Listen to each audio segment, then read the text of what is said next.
Hi, welcome back to the studio. I am Jackie Wolven and I am a community developer, community organizer, and I'm a creative and a painter. And on these days, on these videos, what I do is I invite you into my studio and you can either watch me paint or have a creative moment or some other thing that happens in the studio. I know I tried to clean in one video, but I'm unable to clean and talk at the same time. But welcome, I'm so happy that you're here. I have my coffee and with a little oat milk in it. Grab a beverage and let's just have a chat.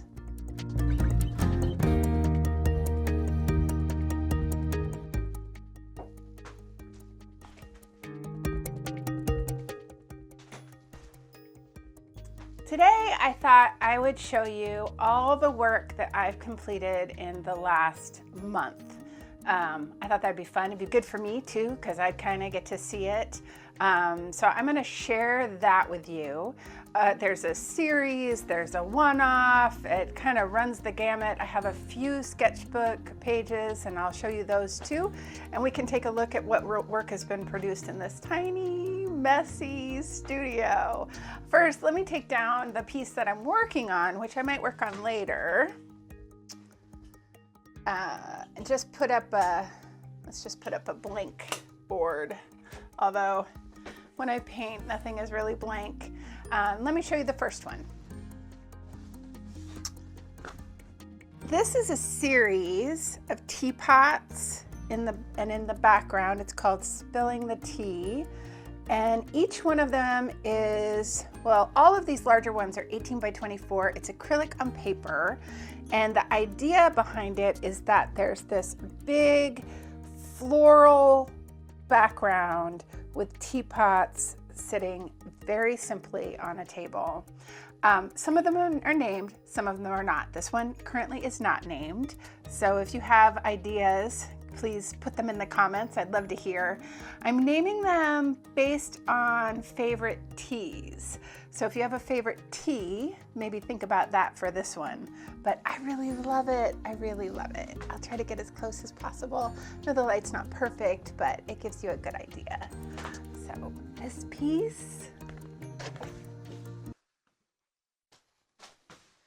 Then this is really fun because it's 3. Again, it's 18 by 24.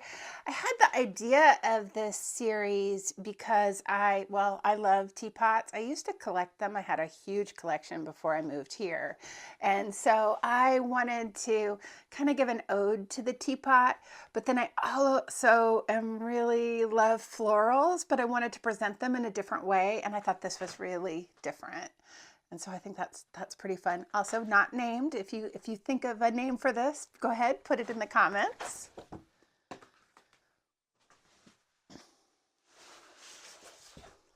Another trio. What I love about this one is I love that middle teapot. Look how fantastic that is.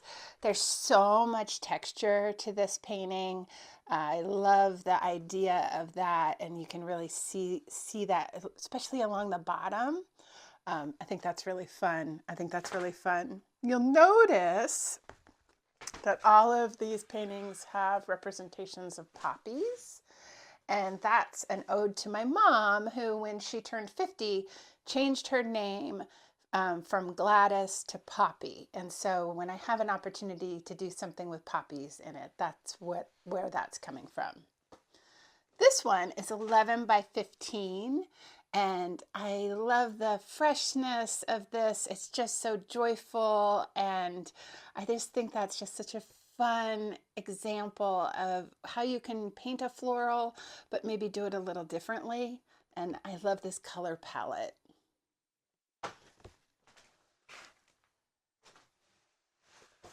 Here's a single. I love that black background. It's actually, I don't think that's actually black. I think it's a mix of black and Payne's gray, but that teapot is pretty majestic. And again, just a really fun floral in the background. Again, no name for this yet, but if you have one, Put it in the comments. I'd love to hear. Or tell me what your favorite teas are. I'm kind of curious about that. Do you drink tea? Do you like tea? Is there tea season for you? I definitely drink more tea in the fall and winter than I do in the spring and summer. This one is vertical and it's got that gorgeous red teapot, and I just love this has a fun pink pops to it in that floral background. What's kind of fun about this one is that it's almost like it's like a plastic tea pitcher, like for iced tea, I think, because you can kind of see it's a little translucent. And I love that. I love that as well. So this is fun to sort of flip that. So again, it's, 18 by 24. I use a watercolor paper for these. I really love painting on it. I love the feel of it. And it's very easy to get. And that's kind of an important thing when you're thinking about art. This might be my very, very favorite one. I just love the texture, and the teapot itself is just gorgeous. And again, no name yet, but isn't this a fun series? I mean, if you have to go all in on teapots, which I felt like I had to, I guess, this is the way to do it. Just do as many as possible. Then I have this one again is 11 by 15. This is named Pelican Punch, which is a tea that is discontinued from Celestial Seasonings that I used to drink when I was a kid. My sister, who was 11 years older than I, would make this tea for me. And I have such fond memories of having like actual tea parties with actual tea in it. And it's definitely a Gen X thing to have this particular tea. And I love this. And also so joyful, so bright, so fun. And that teapot just has so much personality. I love it. Oh, and I've entered this into a regional competition. Who knows? I've entered before and I haven't been selected. So who knows if I'll get it, but fingers crossed, right? It's kind of fun. I think that's kind of fun. It's a little refreshing.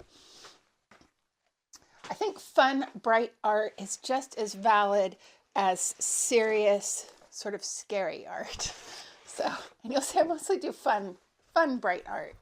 Here's another one. This one is named Constant Comment, which is my favorite tea probably, and definitely from the 1970s. But I love this sort of mod feel of the flowers. This kind of changed a little bit, that shadow on that moody shadow on that teapot. I just think it's just wonderful. I just love this painting so much. And I entered this one as well in the same regional competition, and who knows, but I think it's worth it. If you paint as much as I do, I think you have to go ahead and, try to do something with them. Try to do something. In the last several videos, I was working on these mixed media. So here's a teapot and mixed media. It's more of a still life, and it's a little more, I guess this is a little more staid. I don't know, but I do love it. And I ended up liking this texture. This is tissue paper that I painted, which is this up here in the studio. It's painted tissue paper that I then adhered and then painted over. And that was something I hadn't done before. So this was also about trying new technique. Again, 11 by 15. And I really love that size. It feels good to paint on. I don't like to paint really small. This is another one, same thing. It's the mixed media with that tissue paper that I've then paint over, a little softer. This reminds me a little bit of Holly Hobby. I don't know why, but I do love these apples. I just love the way that turned out. I mean, if anything, I just think that's just a brilliant way to show that, and I just love it. And the texture again on this is just so yummy. I have one more of those. This is the one I really struggled with. You know, this had a blue vase for the longest time, and then I finally just went with a teapot. Has this great little lion toy, and I just love that toy element. I love toys, and so when I can add those to my work, I really like that. And just this stripe, I had to add this pink and red stripe, and I am such a fan of the pink and red. And so this is fun. I think these are fun. They're just a little different, a little, you know, really textured, but again, really softer flowers. So that might be somebody prefers that rather than the more modern kind of floral. Then we leave that, and I finally finished my octopus. I had been working on this for months, and basically it just got buried behind all this other artwork. And so I finished them, and I just love it. It is so beautiful. The color on it is stunning. The texture is great. It's got such a look. Their eyes are so fun. I had to really look at octopus eyes, and they are slits like this. They don't have a round pupil. They have this strange sort of rectangular slit. So I learned a little bit more about octopus, and I love it. When I was a kid, we vacationed with family friends. We vacationed in Catalina, and I have this great memory, which is also painful, but painful memories are also great. We had been playing on the beach, and for some reason, there was like a towel rack made out of pipes that so after you played on the beach, you could put your towels over it to dry. Well, I ran into that towel rack and cut my lip open, but I didn't want to tell anybody because we were about to go snorkeling. And so I was maybe, I'm going to say 9 or 10 years old. And I was with family friends. I wasn't with my own family, but I didn't say anything. And we went snorkeling, which hurt like, oh my gosh, hurt so bad because, you know, I had a busted lip in salt water. But the guide that we had who lived on Catalina took us to these rocks in the ocean, and you know, along the coast of Catalina, and he picked up an octopus and handed it to me. So I got to hold an octopus in my hands. Of course, it inked all over me, which was also just so glorious excitement that I've never really forgotten it. And then we watched that documentary about the guy who made friends with an octopus. If I can remember the name of it, I'll link it in the in the description below. But I do believe that they are much more than we think they are. I think they are beautiful, beautiful creatures, and it just was so fun. And you know, it's just fun to be able to paint in a totally different way. I know a lot of people get hung up on like I should have a style and I should be painting in the same way, and I get that. If someone's going to hire you to do commissions, they might want you to replicate something in your past work that you've done before. So I understand having a style. I understand why that's important. For me, one, I don't do commissions. Not I have been asked, and the pressure of a commission is a lot, and so I haven't really wanted to pursue that. I guess, yeah, they make me nervous, honestly. Anyway, but how I have handled it when I have done it is that if someone sees a piece of work that they like and they want me to do something similar in that similar look or similar color palette or similar theme, I'm able to do that. So if you saw this and you were like, oh, I really love that, but I'd love it to be a turtle or whatever, right? I could replicate a painting in the same kind of color palette and this same kind of style. So I'm not that concerned about having a style like other people might be.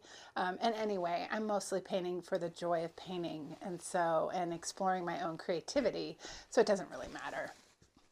But those are all my gosh, that was a lot.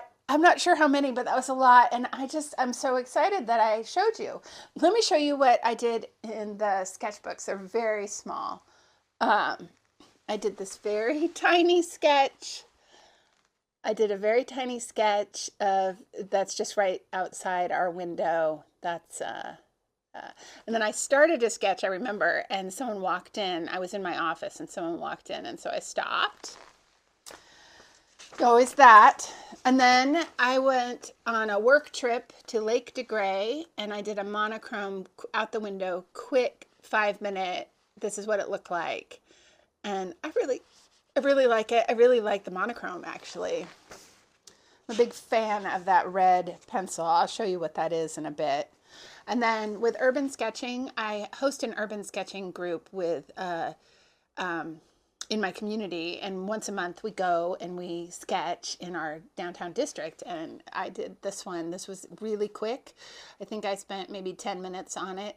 And I, again, a monochrome pencil, a little bit of watercolor, and just trying to get the basic shapes. And then, oh, and then two people walked up and sat on a bench across from me. So I did a very quick sketch and had to kind of do it so that they didn't know that I was sketching them. But I like it. I like the way it turned out. And I'm sort of new to doing people. And so I'm trying to practice.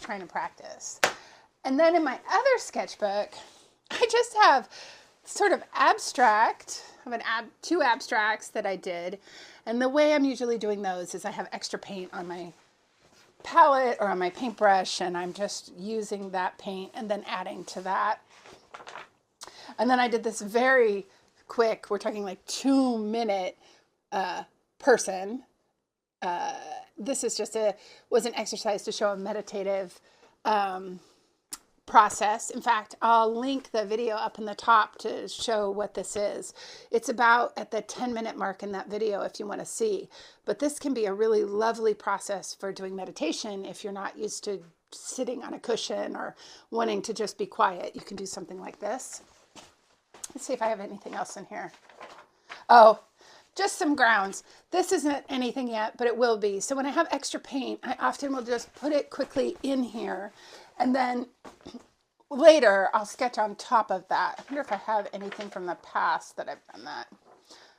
Not quickly that I can find, but that's sort of, so I don't waste paint and I feel like it's a good use of paint. And I feel, it's kind of nice sometimes not to have a blank page. A lot of people get kind of stressed out about having a blank page. And so it's kind of nice just to put some paint down. And then when you go ahead and paint over that or draw over that, that reduces the stress of the blank page. Yeah, I'm kind of proud of myself. That's a month's worth of work. I paint approximately, let's see, 15 to 30 minutes a day, mostly at night because that's when I have time. The lighting is just like this, pretty terrible, but I just go for it anyway. I usually have an overhead light on too, but I didn't do that for this video because of the glare. But that's a lot of work in short increments of time. I'm usually working on a painting, multiple paintings at a time so that I can switch back and forth. That's very helpful to me because things have to dry and then I can move on to the next one, or I have an inspiration that I want to try on one, but I don't want to try it on, on the one that I'm working on, but I have another one that's been really helpful. And so that's a lot of work. That is a lot of work. And I think that, we sort of ding ourselves if we don't have like hours in this. Oh, I can't do it because I don't have hours. Well, you don't really need hours. You need time, just finding the time, right? So yeah, I'm pretty proud of myself. That's pretty great. Yeah. Yeah. Thanks so much for visiting the studio. I've been having a really good time showing you where I work, how I work, what I work on. And I'm just so grateful that you're interested and that you want to be here. I believe a creative life is part of who I am. So although I'm a community organizer and I work in downtown development, that's creative, but this is the other side of that. And as I'm painting, I'm usually thinking, and that informs a lot of the work that I do out in the community. So I am one of those people who believes having a creative practice of any kind, it doesn't matter. I obviously am a proponent of painting, but that doesn't have to be the thing that you do. But I think it helps inform the other work that you do. And if nothing else, it's fun. And I think we all could use a little bit more fun, don't you? Yeah. So thanks for watching. Please subscribe. Leave a comment. Really, leave a comment with your favorite tea, and I may use some of those as titles, and I'll let you know. I would love that. And then, if you're interested in any of these paintings, let me know that too. They are for sale, and I'm happy to put the information about that and send you a message. But this is really more just about what you can do with small amounts of time in a home studio. And yeah, thank you so much. Thanks for sharing, your time with me. And I'll see you again next week.